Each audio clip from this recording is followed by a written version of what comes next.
So this is it. You finally decide to get into motorcycling. You fantasized and dreamt about this for weeks, months, even years to get your legs over the Iron Stallion and ride off the horizon like Brad Pitt from The Curious Case of Benjamin Button, which was a terrible movie, but at least the scene was pretty cool.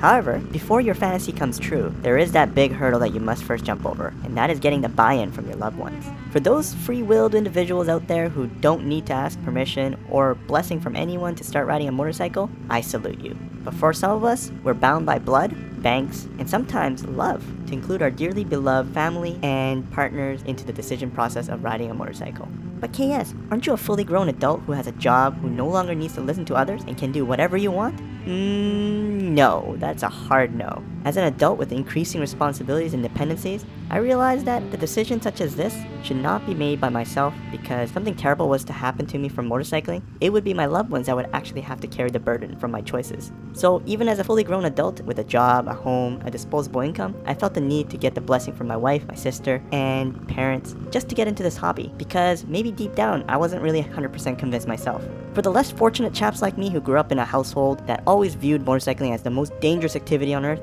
this would be a very difficult topic to discuss with the loved ones, who can only associate motorcycling with crazy accidents and death. But don't worry, I'm here to give you some talking points that can help you navigate through this awkward and sometimes hostile conversation that you'll have with them. Now, if you already own a motorcycle and don't really need to learn from this, head on straight to the comment section and feel free to give my viewers some of your useful tips based on your experience. And for those who have not subscribed to this channel, I would really appreciate your commitment. Your like and subscription will fuel my motivation to create more content that shares my experience as a rider and as a vlogger. Now let's get back on track and explain some of my survival tips when discussing your choice with your motorcycle phobia loved ones. Tip number 1, talk about how you value motorcycle safety. You need to convince the people that you're talking to that you are not going to be some adrenaline junkie that will risk your life every day, and that you're actually going to be one of those good guys on 2 wheels. You need to tell them that you will do your due diligence by signing up for a motorcycle safety foundation course and wear proper riding gear all the time, which is also known as ATGATT, all the gear all the time. And this isn't something to lie about. If you tell them that you're going to do something like taking the MSF course, you need to follow through with this because it builds credibility and trust in this relationship over time. And for a new rider, taking the MSF course is highly recommended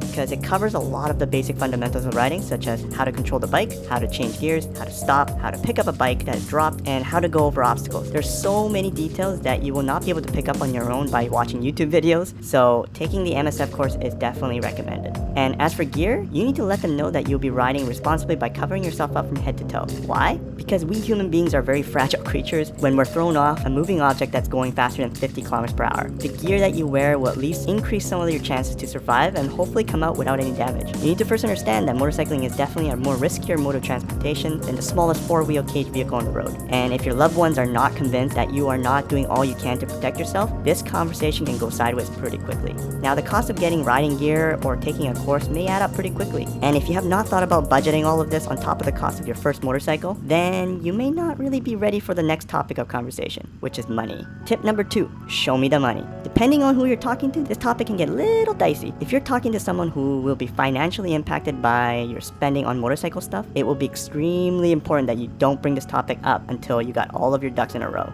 And what I mean by that is make sure you create a realistic budget for this hobby and show them how it will not greatly impact their quality of life. And this actually might be a good test for you to see if you can actually afford this hobby, because buying a motorcycle is very easy. You either pay it in cash or finance it through a bank. It is all the other stuff that's tied to owning a motorcycle that will sneak up on you if you're not ready for it. In my future vlogs, I will go through the details of how much it costed me personally to run my 2020 Harley Iron 83 during my first year of motorcycling. But for now, just know that you need to budget for a motorcycle, monthly insurance, riding gear, annual maintenance, and some of that bonus fund for either repairs or upgrades that you haven't really planned for. If you can add all of this up and your significant other or dependencies can continue to live their life with very little or no impact to their quality of life, you are already winning. However, if this cost has an impact to their livelihood and you still want to get into this hobby, then you're gonna have to look into making some of the sacrifices by either choosing a cheaper bike, getting some used gear, or hold off on those upgrades or mods that you were thinking about. Going over the budget in detail will not only show that you are serious about this decision, but it will also show them that you are being responsible. But I must warn you though,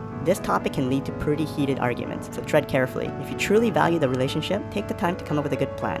Which brings me to the last topic of this discussion, time. Tip number 3. there is never enough time to do everything you want. Motorcycling is hell of a fun and addicting hobby. You can say to yourself that you will only ride to commute and save money on gas, but in the end, you'll be lying to yourself like I did. The feeling you get when you ride is probably the closest thing you'll feel to freedom for most adults, and eventually your rides will get longer and longer and longer. So balancing your time is very important because it may impact the amount of time you actually spend with your loved ones. And depending on what kind of relationship you have with the person you're talking to, time can be a deal breaker. You will soon sense that this topic will become more of a negotiation rather than a discussion. It is all about letting the other person know how important they are to you and that you going for a ride will always be the lesser priority than spending quality time with them. And as a warning, this discussion may lead you to do more chores than you're used to, but at least it will buy back some time for you to go for joyrides without any guilt. For me personally, I don't go for a joyride until I had the time to play with my kids and catch up with my wife for the day. And yeah, there are some days where the weather is perfect for a ride and you're stuck blowing up balloons for birthday parties or busy hosting for your extended families. But trust me, there will always be another day for a ride.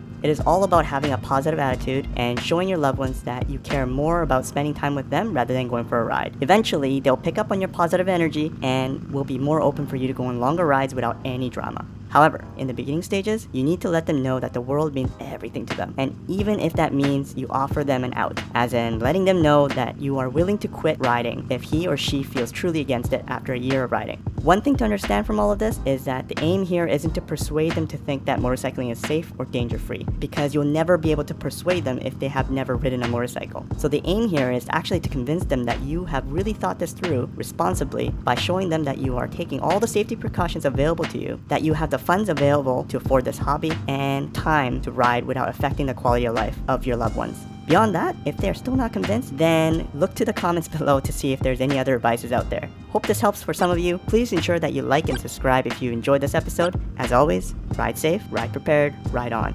Peace.